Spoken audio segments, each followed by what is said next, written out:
Entonces, bienvenidos a este taller de diseño de sistemas embebidos basados en FPGA Spartan 3A. Un agradecimiento a Electrónica Sigma y a IEEE por promover esta actividad.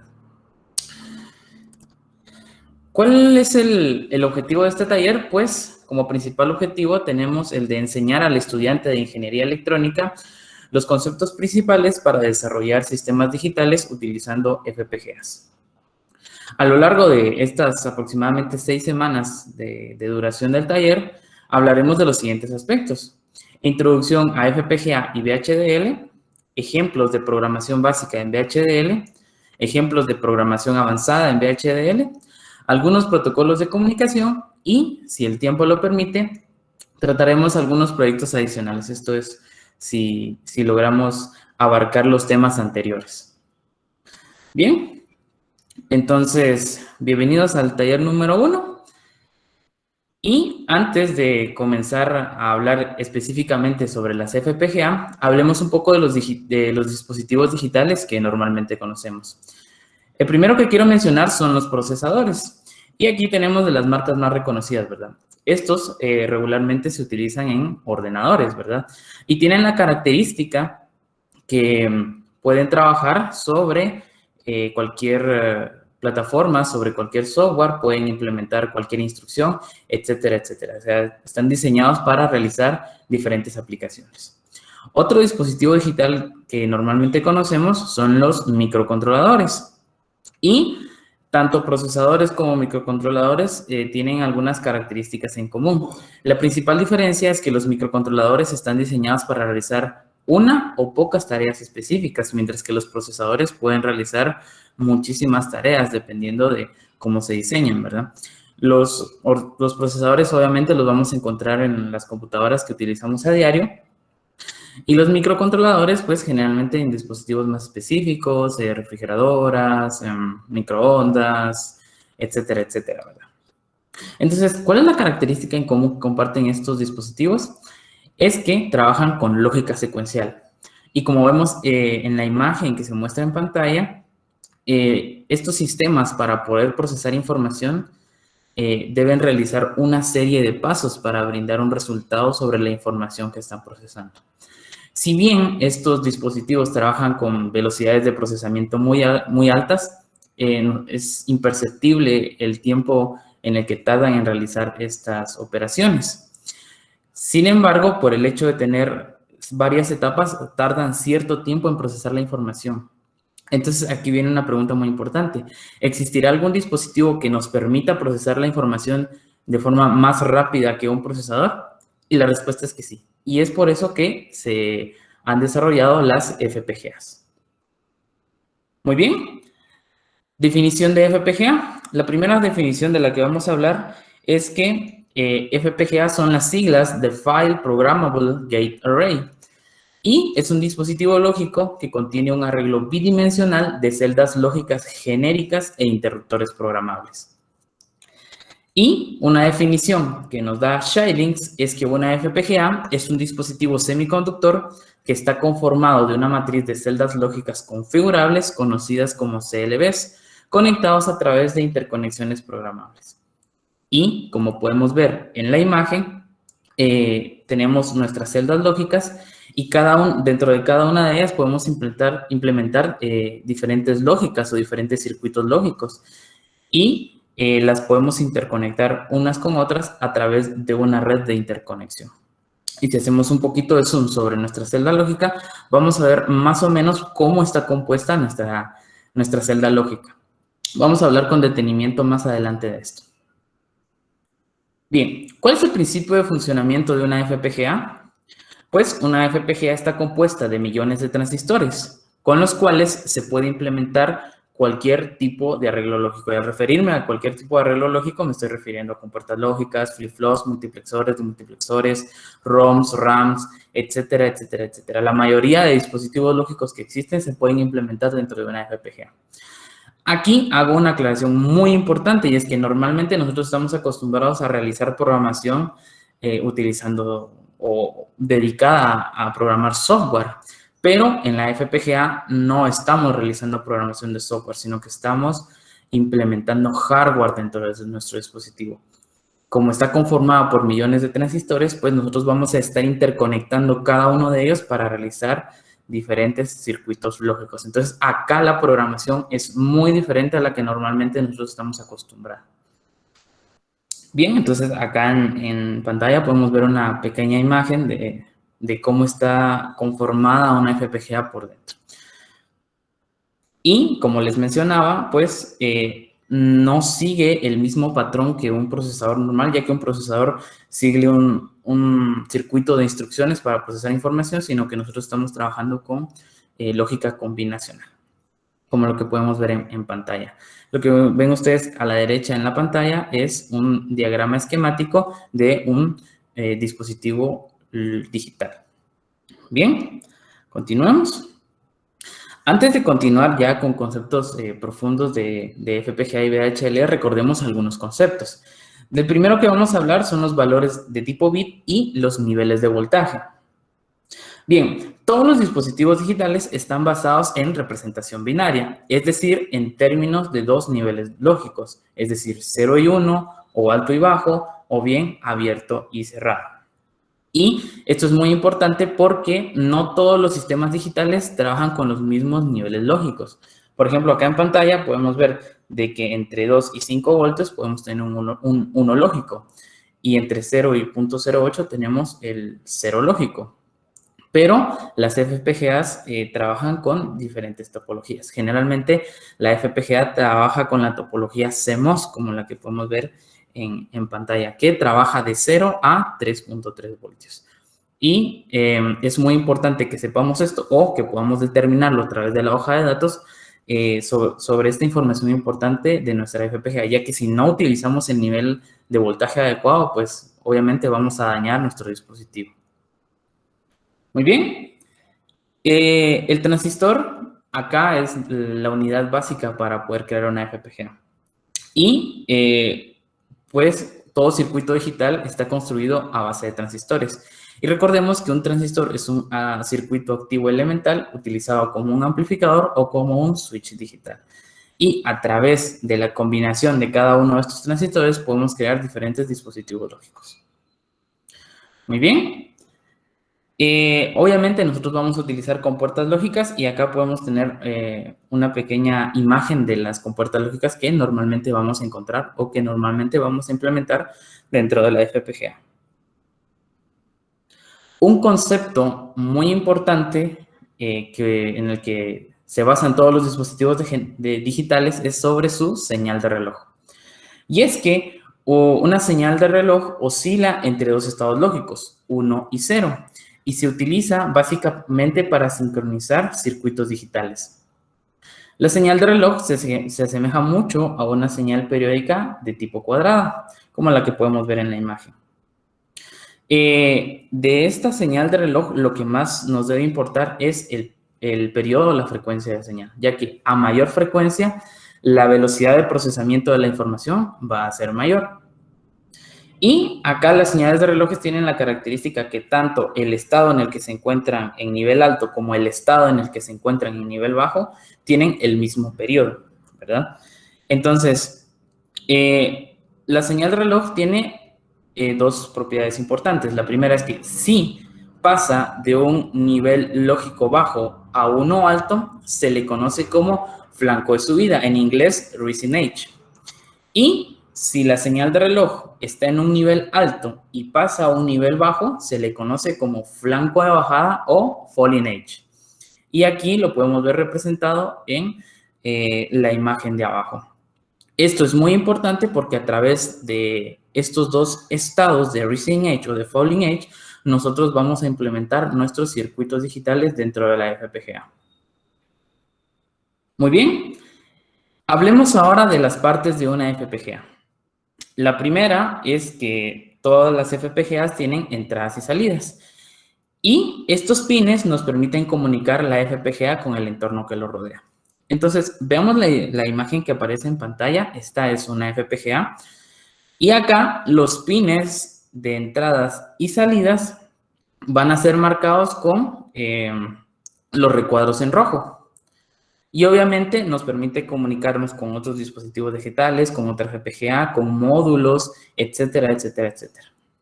Muy bien. También tenemos los buffers de entrada y salida, o que normalmente conocemos como seguidores. Y estos dispositivos permiten aislar los pines de la FPGA con el circuito externo que se conecta a ella, y así evitar daños dentro de la FPGA. Y al observar la imagen de nuestra FPGA, acá los buffers de entradas y salidas se van a marcar con los recuadros en rojo. Y esto es muy importante porque nosotros no podemos conectar directamente los pines de la FPGA a nuestro circuito externo y a nuestro circuito interno, porque va a haber corrientes indeseables. Entonces, para evitar estas corrientes indeseadas, necesitamos aislar estos dos sistemas. Incluso dentro de la FPGA también se aíslan los sistemas que nosotros estemos implementando.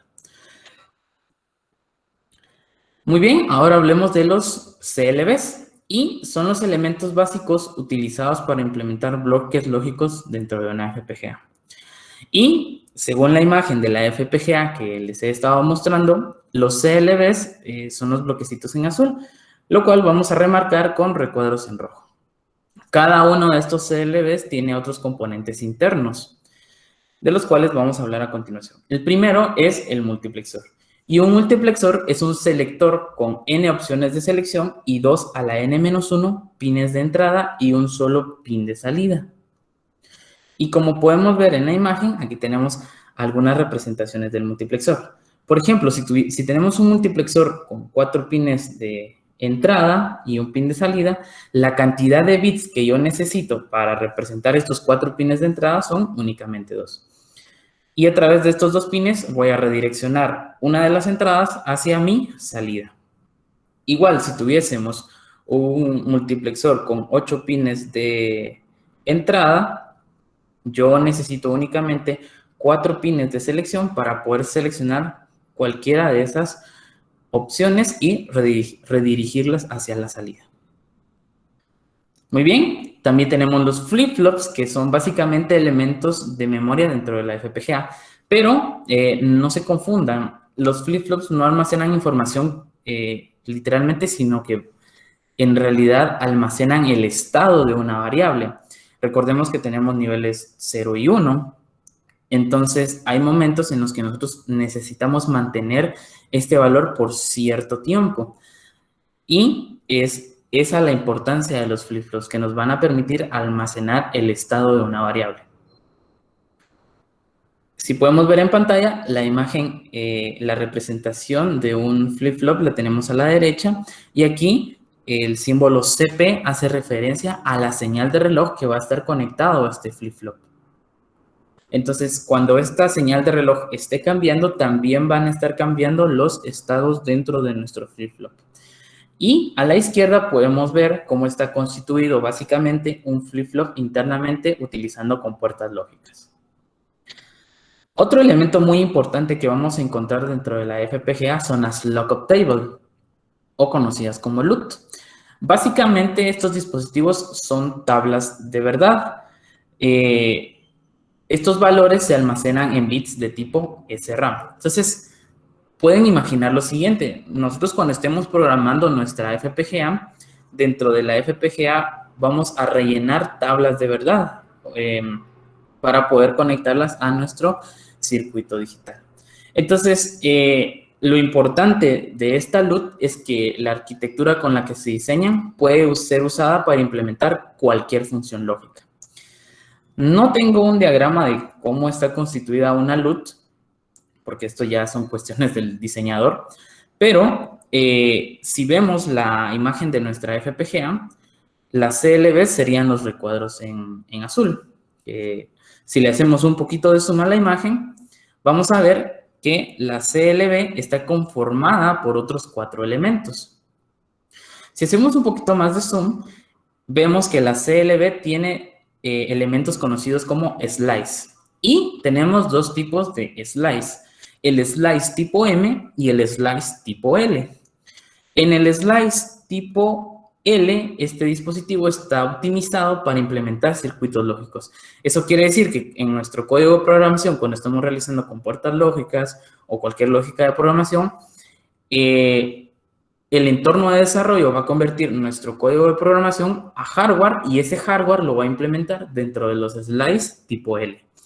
Si en dado caso nosotros estamos almacenando información dentro de nuestra FPGA, esta información se va a convertir en hardware y se va a almacenar dentro del slice tipo M, porque el slice tipo M está optimizado para almacenar datos binarios. Y estos bloques se suelen utilizar para implementar RAM distribuida. Muy bien, continuemos. También tenemos los bloques de multiplicación y es que en algunos casos el usuario tiene la necesidad de realizar operaciones matemáticas. Entonces la FPGA trae bloques exclusivamente para realizar operaciones de multiplicación. Como podemos ver en la imagen, tenemos filas de bloques de multiplicación. Bien, otra de las partes más importantes son los bloques de RAM. Y estos bloques están específicamente diseñados para crear RAMs, ROMs, FIFOs, entre otros. Y obviamente tienen mayor capacidad de almacenamiento que los bloques de RAM distribuida. Si bien la FPGA nos da la disponibilidad de utilizar bloques de RAM o RAM distribuida, es bien importante que nosotros no ocupemos todo el espacio de la FPGA utilizando la RAM distribuida porque la vamos a saturar. Entonces, cuando tenemos que almacenar muchísima información, eso lo vamos a hacer dentro de los bloques de RAM. Muy bien. Y una de las partes más importantes de la FPGA son los DCM o Direct Clock Manager. Este bloque lógico es utilizado para modificar la señal de reloj que entra a la FPGA. Y algunas modificaciones que pueden hacer son las siguientes. La primera es que nosotros podemos multiplicar la frecuencia de la señal de reloj que está ingresando a la FPGA. Por ejemplo, si nosotros tuviésemos una frecuencia de entrada en la FPGA de 100 MHz, entonces nosotros la podemos multiplicar por un factor 2 y a la salida del DCM vamos a tener una señal de 200 MHz. Entonces, a través de código de programación, nosotros podemos alimentar nuestro circuito lógico con la señal de reloj que esté saliendo del DCM. También podemos elevar la frecuencia de reloj a un valor específico. En el ejemplo anterior, cuando hablábamos de un factor, es que solo son números enteros, pero si quisiéramos multiplicarlo por valores decimales, podemos hacerlo y el Direct Clock Manager nos permite realizar esto. Por ejemplo, si yo quisiera una frecuencia de 250 MHz al final del DCM y en la entrada solo tengo 100, tendría que multiplicarlo por un factor 2.5. Y estos factores sí son permitidos dentro de la DCM. Básicamente, este bloque nos permite elevar la señal de reloj a niveles bastante grandes. También podemos dividir la frecuencia de reloj por un valor específico. Por ejemplo, si tenemos una frecuencia muy alta y queremos reducirla, también la podemos hacer. Si tuviéramos una señal de 100 MHz en la entrada, en la salida del DCM podríamos dividirla dentro de 2 y tendríamos una señal de 50 MHz. También podemos desfasar la señal de reloj en ángulos específicos. Y un requerimiento muy importante por parte de la FPGA es que necesita que la señal de reloj sea lo más limpia posible. Al referirme a lo más limpia posible, significa que a pesar de que la señal de reloj sea casi cuadrada, siempre tiene cierto valor de pendiente. Y esta pendiente a veces hace que nuestros dispositivos digitales no se sincronicen de una manera correcta.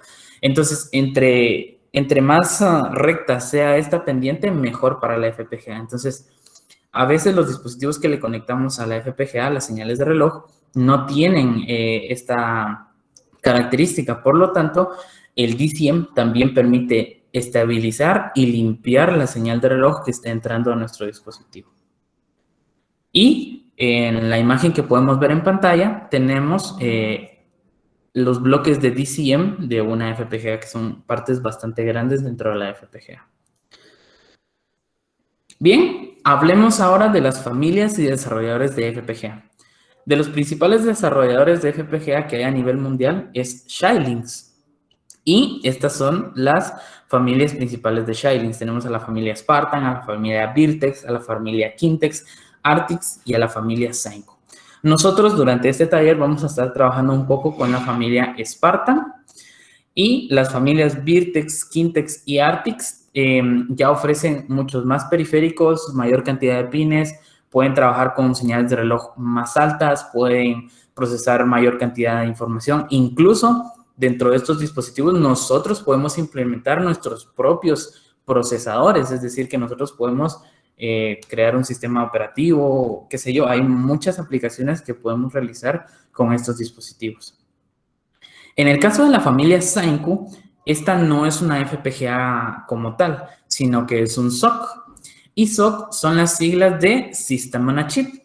¿Qué son estos dispositivos? Pues estos dispositivos combinan las ventajas que tenemos de tener procesadores y las ventajas de utilizar FPGAs en un solo dispositivo. O sea que la familia Saenco nos ofrece la disponibilidad de realizar programación con FPGA y realizar programación para procesadores dentro del mismo dispositivo.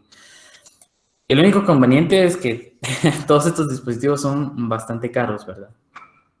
Bien, otro desarrollador importante de FPGA sería Altera, que hoy en día, si no estoy mal, pertenece a Intel. Entonces, Agilex, Max y Cyclone son las principales familias de FPGA de Intel. Y en el caso de Arria y Stratix, serían la familia de SoCs de las compañías Altera Intel. Bien, obviamente nosotros durante este taller no vamos a trabajar con este tipo de FPGAs, pero les hago la mención de su existencia para que ustedes en algún futuro sean los promotores de trabajar con estos dispositivos, ¿verdad? Muy bien. Hablemos un poco de las ventajas y desventajas de las FPGA. En las ventajas, pues, se tiene la posibilidad de desarrollar hardware específico para alguna necesidad. ¿A qué me refiero con esto? Por ejemplo, básicamente si nosotros quisiéramos desarrollar nuestro propio microchip, por citar algún ejemplo, necesitamos un microchip que permita controlar motores. Bien, entonces, ¿qué se haría convencionalmente? Pues uno hace sus diagramas esquemáticos, sus diseños, sus pruebas, etcétera, etcétera. Luego, cuando ya esté terminado, pues los diagramas se envían a una empresa que fabrique microchips. La empresa nos fabrica el microchip, nos lo da y nosotros lo probamos y listo, corre bastante bien. Pero ¿qué pasa si ahora queremos que ese mismo dispositivo no controle un solo motor, sino que controle 2 o 3 motores? Tendríamos que volver a hacer todo el diseño y enviarlo a la empresa que nos vuelva a realizar el chip otra vez. Entonces, esto es bastante caro. Entonces, las FPGA ofrecen una solución a este problema de una forma más accesible. Es decir, que con las FPGA nosotros vamos a estar diseñando diferentes dispositivos, protocolos de comunicación, etcétera, etcétera. Y cuando ya tengamos terminado el sistema, nosotros ya podríamos diseñar un microchip con los diagramas esquemáticos que nosotros hemos implementado dentro de la FPGA. Bien, también una ventaja es que el sistema no requiere velocidades de reloj tan grandes. Obviamente esto depende de la aplicación, pero básicamente FPGAs con velocidades de reloj bajas suelen tener el mismo rendimiento que algunos microcontroladores con velocidades de reloj mucho más grandes. Bien, otra ventaja es que la mayoría de pines no tienen una función específica y pueden implementarse cualquier función sobre ellos. ¿Qué quiere decir esto? Por ejemplo, en un microcontrolador, nosotros podemos ver que los pines ya traen una función específica, o puede ser un pin de comunicación, un pin analógico, un pin digital, pero solo las funciones que el diseñador haya propuesto. En cambio, en la FPGA, nosotros realizamos nuestro proyecto dentro de la FPGA y al finalizar, nosotros podemos decidir sobre cuál pin vamos a sacar nuestras señales de entradas y salidas. O sea, cualquier señal puede funcionar como entrada o como salida, pero existen algunas excepciones y hay algunos dispositivos de FPGA que solo tienen pines de entrada, pero la mayoría tienen una gran cantidad de pines de entradas y salidas que tienen ambas funciones al mismo tiempo. Y por último, una ventaja es que la potencia de energía requerida para alimentar una FPGA suele ser a veces un poco menor. Esto debido a que hay FPGAs que tienen la disponibilidad de desenergizar los bloques de CLBs que no estemos utilizando y concentrarse en brindar potencia a aquellos bloques de CLBs que nosotros ya implementamos sobre la FPGA. No todo en la vida es bonito y tenemos algunas desventajas. La primera y la más importante es que la programación en FPGAs es poco flexible. Esto quiere decir que es muy difícil de entenderla y se tarda mucho tiempo en aprender a programar sobre una FPGA. Una desventaja también es que las FPGAs son más caras que los microcontroladores. Esto debido a la gran tecnología sobre la cual están trabajando, ¿verdad? También el entorno de desarrollo no suele ser gratuito y deben comprarse licencias de IP Core. Bien, entremos en detalle sobre este aspecto. Por ejemplo, nosotros en este taller vamos a utilizar el entorno de desarrollo Easy Design, el cual es gratuito. Incluso Shining nos brinda una licencia donde tenemos acceso a la mayoría de funciones de este software. Sin embargo, si nosotros queremos trabajar con FPGAs más recientes, entonces necesitamos ya trabajar con un software que se llama Vivado. Y Vivado es un software que la licencia es bastante cara. Entonces, si bien tenemos en Vivado algunas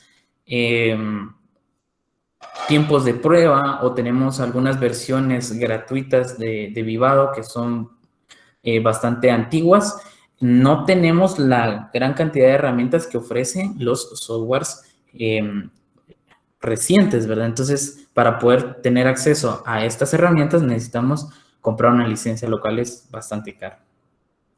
Bien, y por último, se requieren conocimientos de electrónica digital. Por ejemplo, en el caso de los microcontroladores suele ser bastante intuitivo y hay bastantes tutoriales al respecto.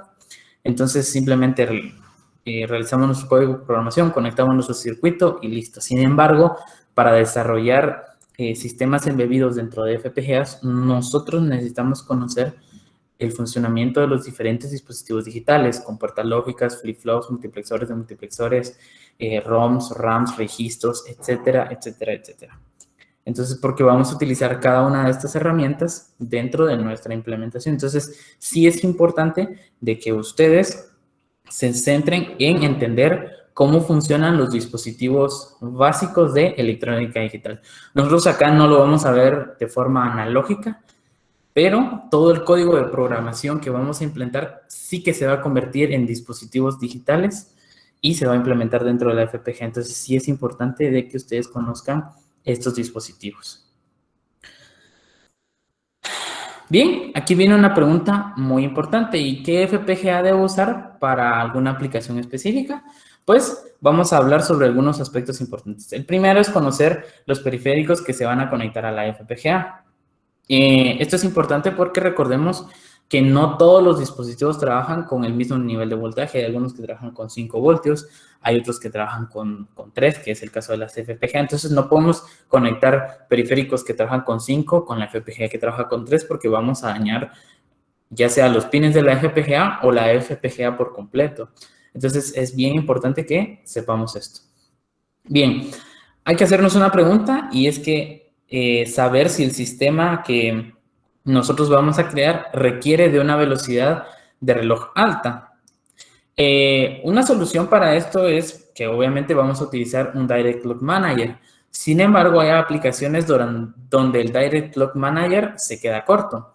Por ejemplo, si nosotros quisiéramos crear una interfaz gráfica a través de VGA con la FPGA, entonces el Direct Clock Manager nos va a permitir crear el módulo VGA y trabajar con algunos gráficos, pero VGA hay algunos valores o señales de reloj que necesita que sean muy grandes y el Direct Clock Manager suele quedarse un poco corto.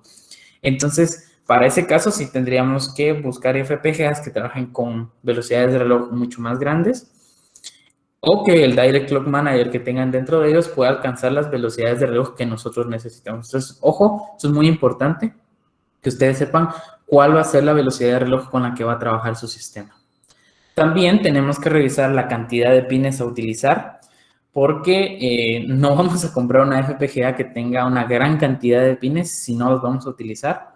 y tampoco podemos comprar una FPGA pequeña porque probablemente se nos quede cortas en dos aspectos. Puede que tenga pocas CLVs y pocos pines y no podemos implementar el proyecto que nosotros decíamos. Entonces es bien importante que sepamos cuántos pines vamos a utilizar y qué circuito vamos a alimentar. También es importante que evaluemos el presupuesto del proyecto, porque como lo mencionamos anteriormente, las FPGAs suelen ser caras, ¿verdad? Entonces, no vamos a utilizar una FPGA para controlar un motor chiquito, ¿verdad? Entonces, es importante que tengan muy en cuenta esto. Y por último, si nosotros vamos a utilizar tarjetas de desarrollo, una tarjeta de desarrollo es que un fabricante viene, compra FPGAs y realiza un circuito donde va a colocar la FPGA y además coloca algunos periféricos. Entonces, lo importante acá es que la FPGA tenga ya incluido un conversor de USB a JTAG. ¿Y por qué JTAG? JTAG es el protocolo de comunicación que se utiliza para programar la FPGA.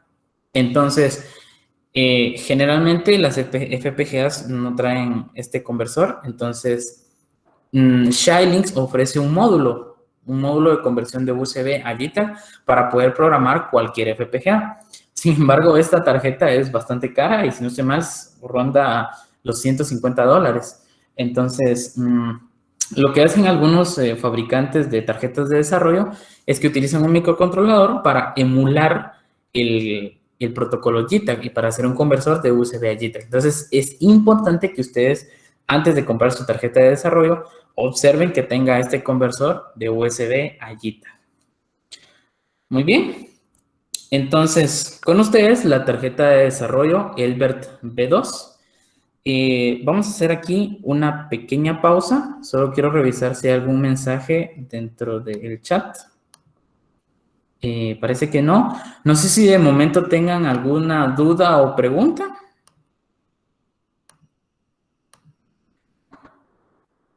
Quedo atento a sus preguntas, si tienen alguna. Por el momento todo claro, gracias. Muy bien. Si quieren, vamos a hacer un pequeño receso de unos 5 minutitos. Voy a ir a tirar un poco de agua. No sé si ustedes también quieren ir a tomar algo, no sé, realizar alguna otra actividad, estirarse un poquito.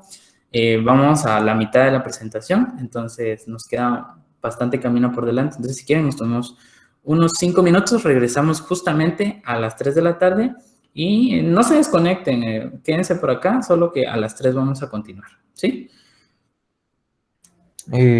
Compañeros, ¿qué tal? Ya que tienen un momento de receso, para los que solicitaron diploma, les agradecería si pueden colocar su nombre en el chat para pasarles de asistencia rápidamente. Gracias.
Muy bien, compañeros, estamos de vuelta. No sé si podemos continuar o necesitan un poquito más de tiempo por lo de la asistencia.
Muy bien, vamos a continuar. Entonces, no sé si me pueden confirmar si la pantalla se observa. Sí, se observa. Sí, te observa. Sí, va, muchísimas gracias, compañeros. Muy bien, entonces, pues con ustedes la tarjeta de desarrollo Elbert B2. ¿Qué características tiene esta tarjeta de desarrollo? Pues tiene un conversor de USB a JITA, que es el que el fabricante ha diseñado. Tiene un puerto VGA para que nosotros podamos ensayar o trabajar algunos protocolos a través de pantallas, trabajar algunas imágenes, un conector de salida de audio, una tarjeta de micro SD, algunos push buttons y deep switch. Tenemos headers para conectar cualquier dispositivo que nosotros querramos a la FPGA.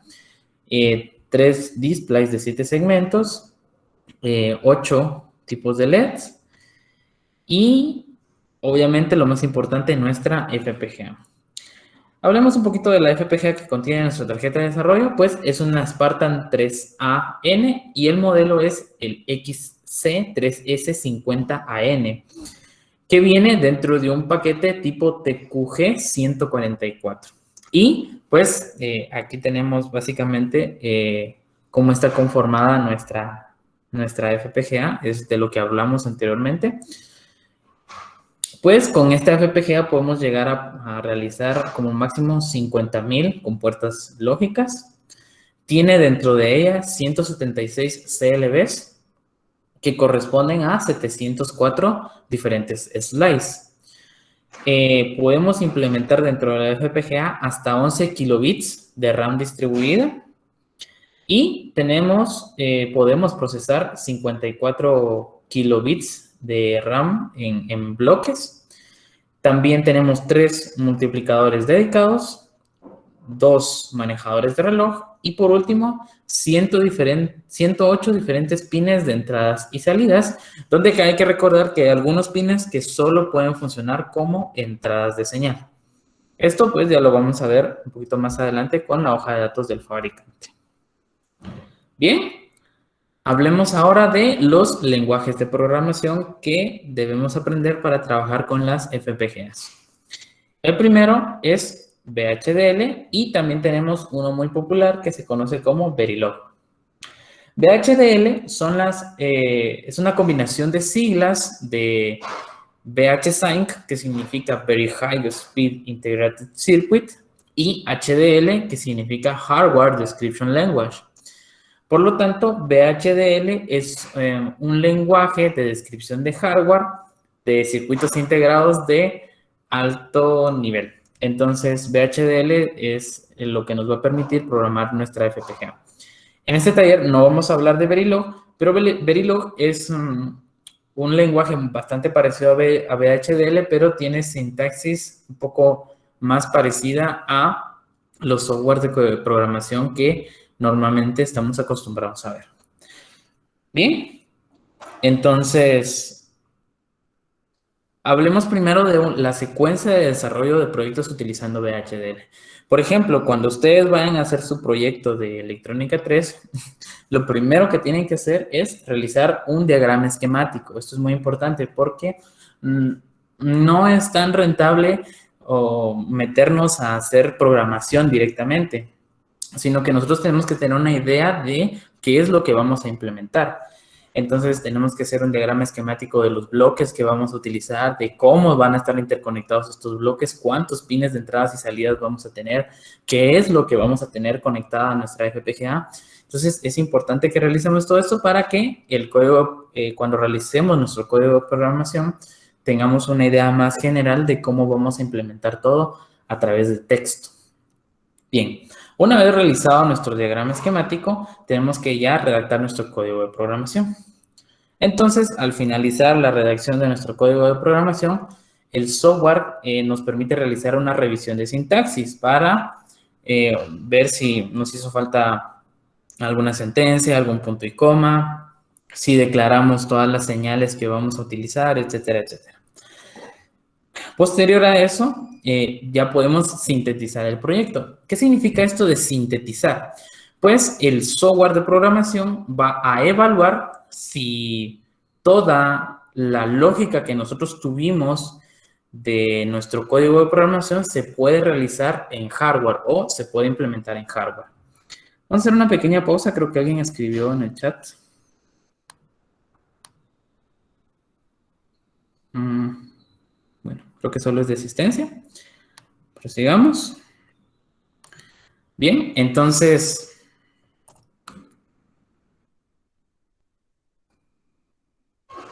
como les mencionaba, entonces, de sintetizar el proyecto es que el entorno de desarrollo nos va a brindar un aspecto general de la programación que nosotros realizamos y nos va a indicar si toda la lógica que nosotros redactamos en código se puede implementar en hardware.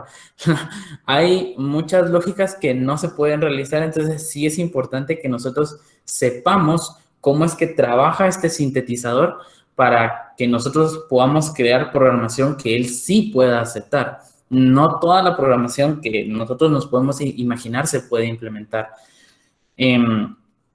Una vez que se haya sintetizado el proyecto, este es el paso más difícil. Si lo logramos hacer todo bien, entonces podemos realizar una simulación del proyecto.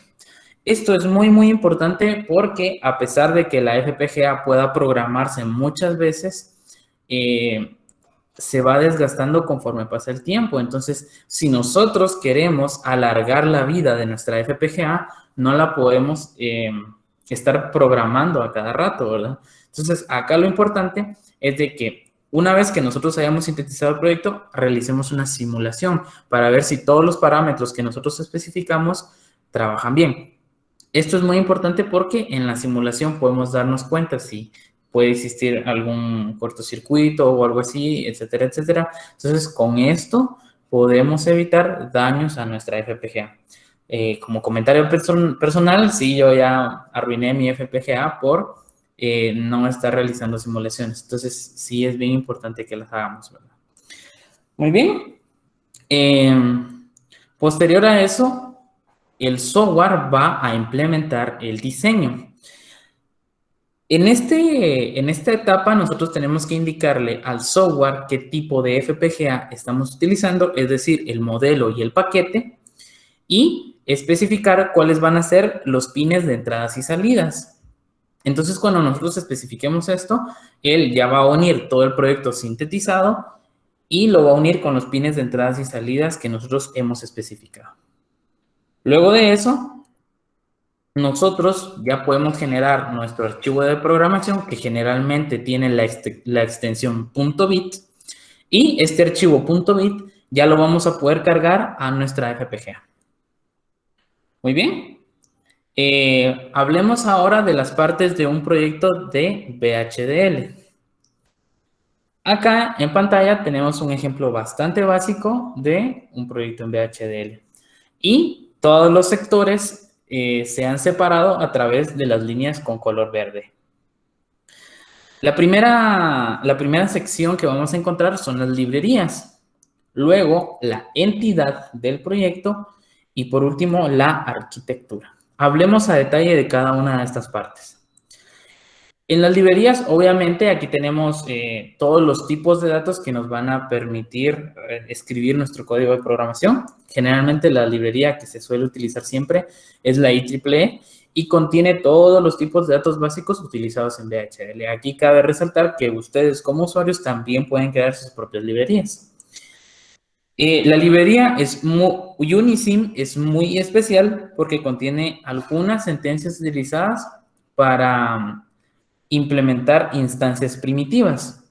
Estas instancias primitivas pueden ser DCMs, multiplicadores, LUTs, RAMs, entre otros. ¿Qué significa esto? Que nosotros vamos a estar utilizando los componentes más básicos de nuestra FPGA. Nosotros cuando estemos realizando nuestro código de programación, el software nos va a permitir convertir este código de programación en instancias primitivas, pero si nosotros queremos utilizar las instancias primitivas directamente, podemos utilizar la librería Unisim. Muy bien. Hablemos ahora de la entidad y esta sección se utiliza para definir todos los pines de entrada y salida que se vayan a implementar dentro de la FPGA. Y además, todos los aspectos que le den una identidad al módulo que estamos trabajando. Tenemos dos partes importantes. En la sección port deben declararse todos los pines de entradas y salidas del módulo. Y en la sección generic se deben declarar todos los parámetros del módulo. ¿Para qué sirve esta parte del generic? Bueno, supongamos que nosotros creamos un bloque para controlar un motor. Entonces, pero en nuestro proyecto nosotros tenemos que controlar 8 diferentes motores. Entonces, no vamos a estar realizando la programación por separado de cada uno de estos módulos, sino que vamos a agarrar el primer módulo y lo vamos a importar dentro de otro proyecto. Y lo único que le vamos a cambiar a esos módulos son los parámetros. Por ejemplo, si quisiéramos controlar la velocidad de los motores con un valor diferente. Entonces, a eso se refiere los parámetros del módulo, que nosotros podemos darle ciertos valores a nuestro módulo. Muy bien, hablemos ahora de la arquitectura. Y en la arquitectura, pues, el diseñador describe toda la lógica de funcionamiento del módulo. Para el ejemplo que se ve en pantalla, el módulo se convierte en una compuerta tipo AND. Aquí, dentro de la arquitectura, se pueden declarar otros tipos de datos. A estos se les conoce como señales y se declaran antes de la sentencia begin. Y si nosotros queremos instanciar un módulo, es decir, lo que hablamos anteriormente, si queremos importar un módulo dentro de otro, primero debemos declarar los componentes del módulo antes de la sentencia begin. Y luego debemos interconectar cada una de estos componentes con el módulo sobre el cual estamos trabajando ahorita. Entonces, eso se le llama instanciar. Y la instanciación se realiza después del begin. Entonces, recordemos, la declaración de componentes se realiza antes del begin y la instanciación, o por decirlo así, el mapeo de los pines se realiza después del begin. Obviamente, también después del begin se coloca toda la lógica de programación que nosotros vamos a implementar. Muy bien, ahora sí, entremos ya con sintaxis básica en VHDL. Hablemos de unas características importantes. La primera es que VHDL no puede determinar una diferencia entre mayúsculas y minúsculas. Por ejemplo, en pantalla tenemos 4 formas diferentes de escribir begin, pero ambas son equivalentes para VHDL. Entonces, mucho cuidado con eso a la hora de que estén declarando sus variables, porque sí tienen que diferenciarlas no solo utilizando mayúsculas, sino que otras palabras también. El segundo aspecto es que para realizar comentarios utilizamos el doble guión medio, como la figura que vemos en pantalla, y más adelante en algunos archivos que son conocidos como UCF se utiliza hashtag para realizar un comentario. Eso lo vamos a ver más adelante. Todas las instrucciones dentro de VHDL se deben finalizar con punto y coma. También aquí en VHDL la asignación de señales o bien de los pines de entradas y salidas que nosotros declaremos en nuestro módulo se realiza con el símbolo menor o igual. Y ojo, no se debe confundir con la sentencia de comparación menor o igual que, porque este mismo símbolo se utiliza como sentencia de comparación. Obviamente, dentro de un if, else, sí que podemos comparar si un elemento es igual que otro utilizando la sentencia igual. Y la sentencia menor o igual que se representa con el símbolo que vemos en pantalla, sí se utiliza para realizar una comparación dentro del if, else. Muy bien. En VHDL existen muchas palabras reservadas y estas tienen un color diferente del negro cuando se utilizan, pero eso también depende del entorno de desarrollo sobre el cual estén trabajando. Existen diferentes tipos de datos en VHDL. Por mencionar algunos, tenemos integer, real, string, stlogic, pero todos son esencialmente cadenas de números binarios. Tengan muy en cuenta esto a la hora de que nosotros estemos realizando conversión de tipos, porque básicamente estamos trabajando con pines físicos, ¿verdad? Muy bien. Y si requieren más información sobre estas características, pueden consultar el link que aparece en pantalla. Muy bien. Hablemos ahora de objetos para manejar datos o para manejar información. Dentro de la entidad tenemos 3 objetos importantes. El primero es el objeto de tipo in y se utiliza dentro de la sentencia port para declarar un pin como entrada. La sentencia out también se utiliza dentro del port, pero esta se utiliza para declarar un pin como salida. Y tenemos también la sentencia in-out. Y esta se utiliza para darle el mismo estado a ese pin, o sea, que funcione como entrada y salida al mismo tiempo. Y este es útil para trabajar con el protocolo y cuadrado C. Dentro de la sentencia generic se pueden utilizar cualquier tipo de datos, ya que esta sección solo se utiliza para parametrizar las señales de la arquitectura. Ahora hablemos de los objetos que vamos a encontrar dentro de la arquitectura. Primero tenemos la variable. Su valor solo puede ser leído y modificado dentro de un solo bloque. Y la asignación de valores de esta variable se utiliza con 2 puntos igual.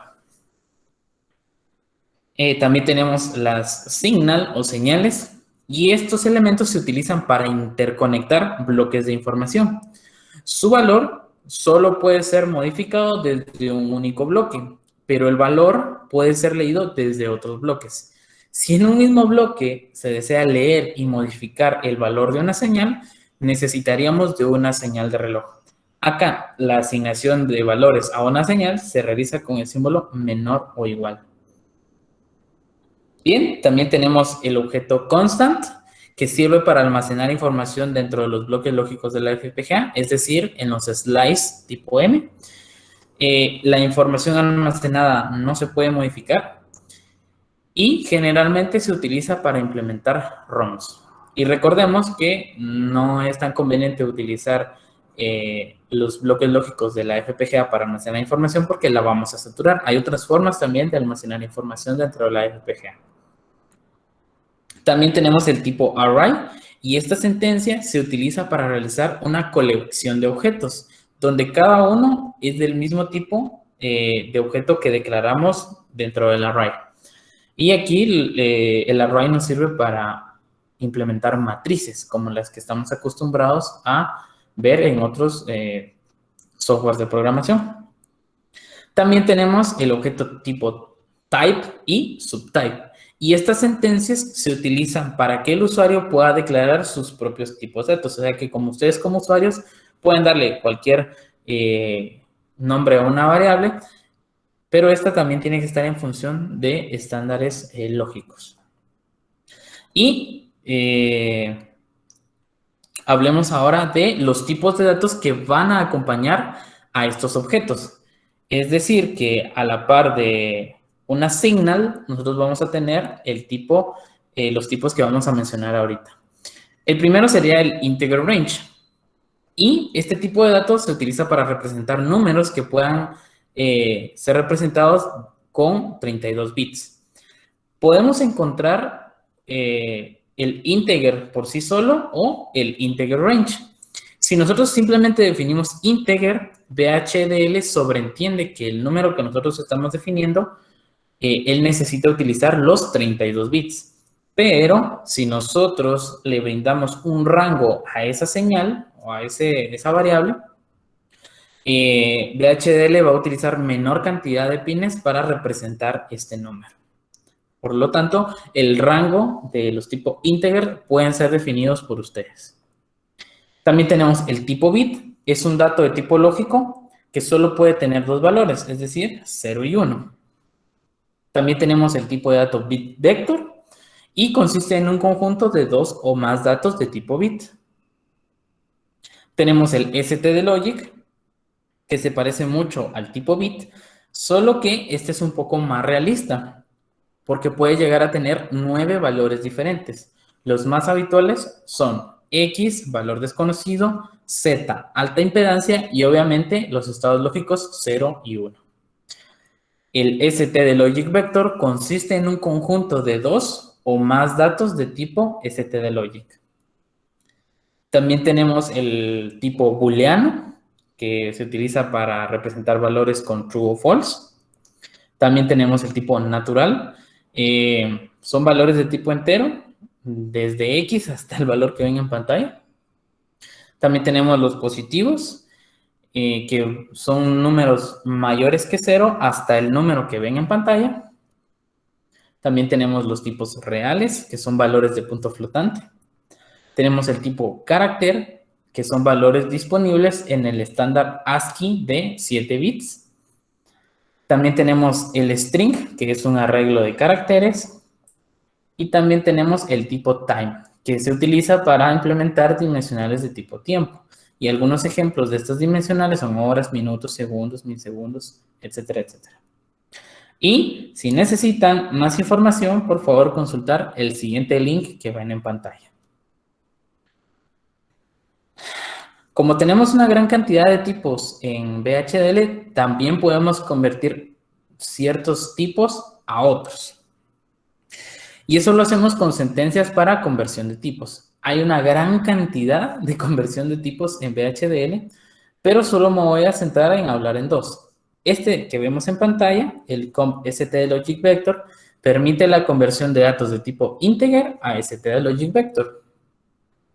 También tenemos el comp integer, que permite la conversión de datos de stdlogic vector a integer. Y aquí hay que estar pendientes si el integer va a ser con signo o sin signo, ya que se utiliza una librería diferente para cada condición o para cada conversión. Bien, también tenemos diferentes tipos de operadores en VHDL. Tenemos los operadores relacionales, que estos los vamos a utilizar dentro de sentencias condicionales.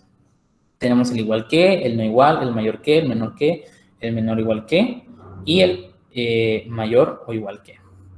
También tenemos operadores lógicos, que son compuertas lógicas básicamente. Ahí tenemos una gran familia de compuertas lógicas dentro de VHDL. También tenemos operadores aritméticos. Adición, suma, sustracción, multiplicación, módulo, residuo, valor absoluto, exponenciación y concatenación para unir dos o más señales. Aquí quiero concentrarme en hablar sobre la división. Y es que nosotros estamos muy acostumbrados a que en los softwares de programación normal nosotros podemos hacer divisiones sobre cualquier número y esto nos va a devolver un valor de tipo flotante. Sin embargo, acá en VHDL no ocurre eso. La división está únicamente disponible para que el denominador de esa instrucción sean números en potencias de 2. ¿Esto qué quiere decir? Por ejemplo, si yo quisiera dividir 10 dentro de 5, esa división no se puede realizar dentro de VHDL porque 5 no es una potencia de 2. Si yo quisiera realizar la división de 10 dentro de 2, ahí sí, eso sí se puede. O 10 dentro de 4, también se puede. O si yo quisiera hacer la división dentro de 1000 dentro de 32, sí se puede porque 32 es una potencia de 2. Es decir, que en el denominador podemos utilizar únicamente 2, 4, 8, 16, 32, 64 y así sucesivamente, potencias de 2 únicamente. Bien, hablemos ahora ya de programación un poquito más específica de VHDL, sobre las sentencias concurrentes. Pues estas sentencias se caracterizan por brindar un valor a una variable dependiendo si cumple una condición en específico, y la asignación de estos valores a la señal se realiza de forma instantánea. La primera sentencia que vamos a encontrar es la sentencia when else, y esta siempre se modifica el valor de una única señal, pero las condiciones pueden ser independientes unas de otras. Es decir, que dentro de esta sentencia podemos evaluar diferentes condiciones utilizando distintas señales. El orden en el que nosotros coloquemos las condiciones indica la prioridad de la misma. Y obviamente la prioridad más significativa es la primera condición y la menos significativa es la última. Y a su izquierda ustedes van a poder ver un pequeño ejemplo de cuál es la sentencia when else. Como podemos ver, tenemos una señal a modificar y dependiendo de si se cumple la condición 1 que está dentro de la sentencia when y else, si se cumple esa condición, entonces valor 1 se va a asignar a señal a modificar. Si no se cumple la condición 1, pero sí se cumple la condición 2, entonces valor 2 se va a asignar a señal a modificar. Y así sucesivamente. Obviamente debemos tener un valor por defecto por si no se cumplen las condiciones que nosotros hemos escrito. Y a la derecha vamos a tener un pequeño ejemplo. Por ejemplo, acá obviamente no tengo declaradas las señales ni nada por el estilo. Los ejemplos que voy a presentar después no todos van a ser sintetizables, simplemente son ejemplos donde quiero tomar una idea sobre algo. Ya cuando estemos realizando código de programación específico, sí que vamos a tener ejemplos que sí van a ser sintetizables. Entonces no se vayan a meter a sintetizar esto porque probablemente les dé muchos errores. En la derecha, por ejemplo, nosotros tenemos la señal LED, ¿verdad? O sea, ¿qué quiere decir? Que nosotros vamos a encender un LED. ¿Cuándo? Bueno, si la condición enviando archivos es igual a verdadero, entonces vamos a encender uno de los LEDs. Pero si nosotros estamos recibiendo archivos, y esto lo vamos a evaluar con la condición recibiendo archivos igual a true, entonces vamos a encender otro LED. Noten acá que tenemos señales diferentes y condiciones diferentes. Por lo tanto, si no se cumple ninguna de esas condiciones, nosotros, para este caso, vamos a apagar los LEDs, pero dependiendo de la aplicación, ustedes aquí pueden poner varias cosas. No sé si de momento tengan alguna duda con esta sentencia. ¿Alguien me puede confirmar? Si no, aclaramos un poquito más. Si todo está bien, vamos a continuar. Muy bien. Entonces, la siguiente sentencia que vamos a encontrar dentro de VHDL es la sentencia with select when. Y acá, para este caso, la sentencia evalúa únicamente una señal de condición. Y o sea, solo evalúa una señal de condición para darle valor a una señal a modificar. Aquí se deben colocar todos los posibles casos, ya que de lo contrario pueden ocurrir errores de síntesis. A la izquierda podemos ver un ejemplo. Aquí SC es la señal de condición. O sea, esa es la señal sobre la cual vamos a depender para darle un valor a nuestra señal que vamos a modificar. La señal a modificar sería SM. Entonces, si el valor 1 es igual a la condición que nosotros especificamos, entonces el valor 1 se va a guardar dentro de SM. Si el valor 2 de SC, o sea que el valor 2 que nosotros escribimos dentro de la sentencia, es igual a la señal que estamos evaluando, la señal de condición, entonces valor 2 se va a almacenar dentro de SM y así sucesivamente. Si SM cumple con los valores que nosotros tenemos después del when, entonces los valores que están continuos se van a redireccionar a la señal que estamos modificando. Obviamente, tenemos que tener un valor por defecto cuando no se cumplan las demás condiciones. Y aquí a la derecha tenemos un pequeño ejemplo. Por ejemplo, aquí tenemos un botón y la variable LED va a tomar valores diferentes en función de qué botón presionemos. Si presionamos el botón 1, entonces botón va a adquirir este valor. Y si adquiere este valor, entonces LED va a encender el primer LED. Si nosotros apachamos otro botón, entonces se va a encender otro LED. Y si nosotros apachamos un tercer botón, se va a encender el otro botón de LEDs. Obviamente, si apachamos 2 veces un botón o otras situaciones, entonces vamos a hacer que los LEDs se apaguen y esto se refleja con la sentencia when others.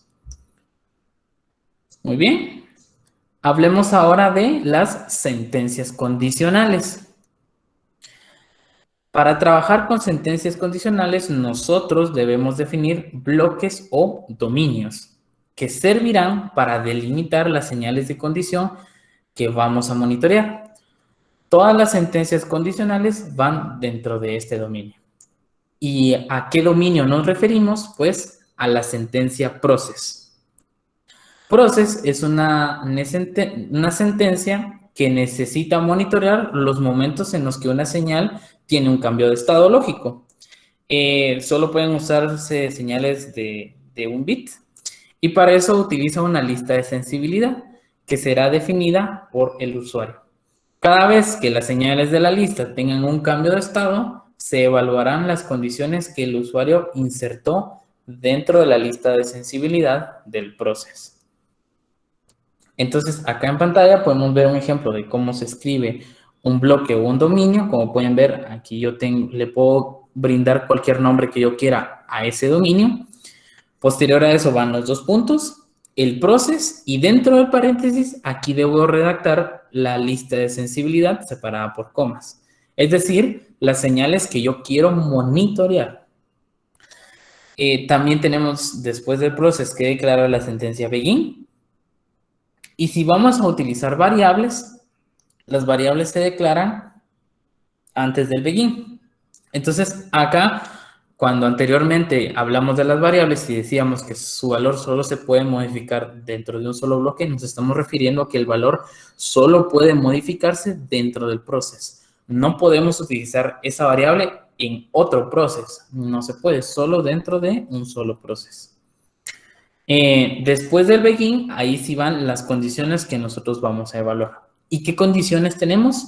Pues, la primerita de ellas es if, else, else. Entonces, esta sentencia no funciona de la misma forma que en otros lenguajes de programación. En otros lenguajes de programación, si nosotros redactamos la sentencia if, else, if, entonces él va a evaluar cada una de las condiciones secuencialmente hasta llegar a la condición que sí se cumpla. Sin embargo, acá en VHDL funciona de forma diferente porque VHDL evalúa todas las condiciones al mismo tiempo. Depende de nosotros cómo es que vamos a estructurar nuestra lógica para que solo se cumpla una de esas condiciones. VHDL siempre va a seleccionar la primera sentencia que cumpla la condición que el usuario haya escrito e ignorará las demás, aun si estas son válidas. Podemos utilizar todos los operadores relacionales como los que vemos en pantalla. Entonces, acá un pequeño ejemplo. Por ejemplo, tenemos nuestro process, le ponemos el nombre a nuestro process, que en este caso es encender LED. La variable que nosotros queremos monitorear o la señal que nosotros queremos monitorear es un botón. Entonces, si botón es igual a un valor, entonces que se encienda un LED. Si botón es igual a otro valor, pues que se encienda el otro LED. Y si no, pues que realice una acción diferente. Por ejemplo, para este caso nosotros tendríamos 2 botones que estamos monitoreando. Y aquí sería incorrecto pensar que si presionamos los 2 botones, primero se va a evaluar el primer if y luego se va a evaluar el segundo if. En realidad, aquí todos los if, else if y else se evalúan al mismo tiempo, pero depende de nosotros cómo vamos a redactar las condiciones para que solo se cumpla una de ellas. Y este es uno de los problemas más grandes que vamos a encontrar en BHDL, porque entender bien esto requiere de mucha paciencia y requiere de que ustedes lo ejerciten constantemente. Pero obviamente ese es el propósito de este taller y lo vamos a ver en la programación que vamos a ver más adelante. Bien, la siguiente sentencia condicional que vamos a encontrar es el case when. Y en esta sentencia solo pueden evaluarse las condiciones que sean iguales a los valores de la señal de condición. Es diferente del if, obviamente, porque en el if nosotros podemos utilizar el igual, el diferente, el menor, el mayor, etc. Sin embargo, en el case solo vamos a evaluar si la variable que estamos monitoreando, si los valores que ocurren van a ser iguales a la variable que estamos monitoreando. Entonces, esta característica de esta sentencia le permite emplearse para diseñar multiplexores y máquinas de estado. También, una característica del case es que dentro de él podemos agregar las sentencias if, else if, else. Y esto es muy importante que estemos combinando. Que no utilicemos únicamente solo sentencias if cuando estamos realizando nuestro código de programación, sino que estemos intercalando entre cada una de ellas tanto como se pueda. Si solo utilizamos sentencias if, vamos a tener bastantes errores. Y es importante que utilicemos una sentencia case, después una if, después una case, después una if. No es una regla, sí podemos utilizar un if dentro de otro if, pero si lo hacemos en menor cantidad de veces, es mejor. Y acá un pequeño ejemplo de la sentencia case.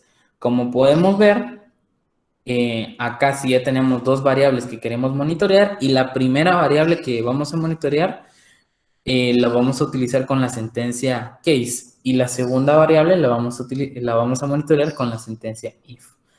Entonces, acá con este código de programación, pues el LED siempre se apagará cuando los botones se presionen, ¿verdad? Bien, aquí unos aspectos importantes de las sentencias condicionales. La primera es que no se puede modificar el valor de una señal desde diferentes procesos. Ténganlo muy en cuenta. Y además, una señal puede formar parte de una lista de sensibilidad de otros bloques siempre que no forme parte de la lista de sensibilidad en el bloque donde se esté modificando su valor. Vamos a hablar un poquito más a detalle de esto. Por ejemplo, en la imagen que vemos en pantalla, se podría pensar que este código de programación, el LED cambiará de estado siempre que se presione un botón. O es decir, que cuando presionamos un botón se va a almacenar el estado del botón. Sin embargo, esta sentencia no se puede sintetizar, ya que no se puede monitorear una señal a la cual se le va a cambiar el valor. Noten acá, a LED le estamos cambiando el valor en las líneas 33, 35, 39 y 41, pero también lo estamos utilizando dentro de un if. Entonces, esta sentencia no es correcta. BHDL nos va a dar errores, entonces no utilicen esta sentencia. Una forma de realizar esta condición es la forma que vemos a la derecha, tener dos procesos diferentes. En uno, vamos a monitorear un solo botón y le vamos a dar valores a LED monitoreando únicamente un botón. Y en el otro proceso le vamos a dar valor al LED también, pero utilizando un LED diferente. O sea, aquí vamos a tener dos LEDs, dos botones, dos procesos. O sea, no estamos asignando valores a un LED en el bloque donde lo estamos monitoreando. Por ejemplo, en la imagen de la derecha de la línea 34 a la 45, aquí estamos monitoreando el valor del LED, pero le estamos dando valores a un LED diferente, al LED 2. Bien, entonces esa lógica tienen que seguir. Ahora bien, si nosotros queremos modificar a fuerza y voluntariamente el valor de una señal y al mismo tiempo la queremos monitorear, tenemos que utilizar una señal de reloj. Y cuando ya tenemos ese tipo de sentencias que dependen de una señal de reloj, Cuando tenemos esa sentencia que depende de una señal de reloj, vamos a tener sentencias secuenciales. Dentro de las sentencias secuenciales se utilizan todas las sentencias condicionales que acabamos de ver. La principal diferencia es que en la lista de sensibilidad siempre tendremos una señal de reloj. Y acá la asignación de señales se realiza con un mecanismo diferente, porque en las sentencias condicionales la asignación de valores se realiza de forma instantánea. Por eso es que no podemos cambiarle el valor y monitorearlo al mismo tiempo. Sin embargo, en las sentencias secuenciales sí podemos hacer esto. En estas sentencias podemos monitorear y asignar el valor de una señal dentro del mismo bloque, siempre que esta sentencia esté dentro de una sentencia if que esté evaluando los flancos de un reloj. Entonces, en la imagen que vemos en pantalla, a la sentencia if que nos estamos refiriendo son las que ven en pantalla. Acá, la sentencia if es exclusiva para crear sentencias secuenciales y nunca debe ser acompañada de un else if o else. También la sentencia recent age, paréntesis clock, se utiliza para monitorear los flancos de subida de un reloj. Y tenemos su parte equivalente, o sea, la otra forma de escribirlo que se encuentra a la derecha con clock event and clock igual a 1. Y si nosotros no queremos monitorear flancos de subida, sino que queremos monitorear flancos de bajada, entonces vamos a utilizar la sentencia falling age. Y su equivalente es el que tenemos a la derecha, clock event and clock igual a 0. Entonces, esta sentencia if, de la que acabamos de hablar, no puede ser acompañada de un else o un else if, porque el propio software les va a dar errores de compilación, ¿verdad? Y acá un pequeño ejemplo de cómo utilizar una sentencia secuencial. Ese código de programación es un contador, es decir, que nosotros vamos a estar añadiéndole valores a una señal de forma secuencial. Acá, generalmente, las sentencias secuenciales siempre van a estar acompañadas de dos variables, de un clock y de un reset. La señal de reloj es la que permite crear la secuencia que nosotros decíamos, y la señal de reset permite reiniciar esta secuencia hacia un valor inicial que nosotros especifiquemos. En esta secuencia que tenemos en la imagen, nosotros estamos creando un contador. Entonces, cada vez que nosotros presionemos el reset y el reset tenga el valor de 0, el contador se va a reiniciar. Si reset está en la posición 1, que normalmente así trabajan los resets, entonces el sistema va a estar monitoreando las señales de reloj. Y cada vez que haya un flanco de subida, el sistema le va a estar agregando un valor a la señal contador. Noten que acá sí tenemos que el contador, que es una señal, está siendo monitoreada con un if y al mismo tiempo está siendo cambiado su valor. Pero aquí el mecanismo de asignación de señales es diferente, porque en el primer ciclo del reloj el sistema monitorea las condiciones y al finalizar ese ciclo de reloj le da el valor a la señal que estamos cambiando. Entonces, esto ya lo vamos a ver un poquito más a detalle y con gráficas y con simulaciones próximamente. Bien, todas las sentencias que hemos hablado hasta ahorita, o la mayoría de todas, exceptuando algunas, son sentencias sintetizables. ¿Eso qué quiere decir? Que nosotros las vamos a poder implementar en hardware, o sea, las vamos a poder implementar dentro de la FPGA. Sin embargo, hay algunos casos en los que no se pueden implementar algunas sentencias y solo están reservadas para realizar simulaciones. Estas sentencias, obviamente, son las sentencias no sintetizables. Y una de las principales o de las que más vamos a utilizar son las sentencias white. Y white es una sentencia que se utiliza para realizar simulaciones dentro de un proceso. Aquí el simulador ejecutará todas las instrucciones previas al white y al hacerlo se queda esperando hasta que se ejecute la instrucción que nosotros declaramos dentro del white. Y esta sentencia se utiliza mucho dentro de los test bench. ¿Qué es un test bench? Pues es un módulo en VHDL que nos permitirá simular nuestro código de programación realizado. Muy bien. Y con ustedes, el entorno de desarrollo que vamos a utilizar dentro de este taller, que se conoce como Easy Design. Y aquí podemos ver básicamente los ejemplos que yo estaba realizando para transmitirlos hoy en el taller. Pero toda la programación, la configuración de Easy Design, las herramientas que tiene Easy Design y todas las aplicaciones que nos ofrece, la vamos a ver en el próximo taller, que sería el próximo sábado a las 2 de la tarde. Entonces, pues con esto finalizo la primera etapa de este taller. Yo soy Germán Camey, muchísimas gracias. Aquí tienen un correo por el cual pueden consultarme alguna duda o pregunta. Y no puedo terminar esta presentación sin antes agradecer a Sigma Electrónica y a IEEE por el apoyo y la promoción que le dieron a este taller.